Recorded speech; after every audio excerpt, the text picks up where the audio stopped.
anabaki.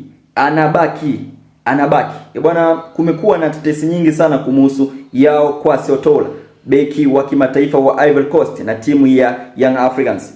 Bwana, ni ukweli kwamba Yao Kwasi anamaliza mkataba wake ndani ya Young Africans siku chache zijazo. Nafikiri ni siku 4 au 5 zijazo atakuwa anatamatisha mkataba wake ndani ya Young Africans.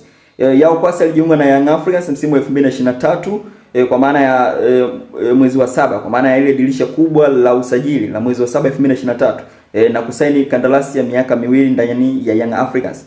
Sasa mkataba huo uliweza kutamatika mwaka jana na Young Africans waliweza kumuongezea mkataba mwingine Yao Kwasi, mkataba wa msimu mmoja, kipindi kile ambacho Yao Kwasi alikuwa ana injury ama majeraha. Sasa mkataba huo msimu mmoja ambao uliongezwa msimu uliopita kwa maana ya mwaka jana unaenda kutamatika ndani ya siku chache zijazo. Yes, kwa nini nasema Yao Kwasi ataweza kubaki Young Africans? Ni kwa sababu hadi muda huu tayari Young Africans pamoja na kambi ya Yao Kwasi wamefikia makubaliano ya kuongeza mkataba mpya.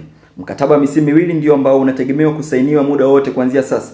Bwana, Young Africans watabaki na Yao Kwasi. Subiri taarifa rasmi kutoka kwa club, lakini Yao Kwasi ataendelea kusalia Young Africans kwa mkataba wa misimu 2.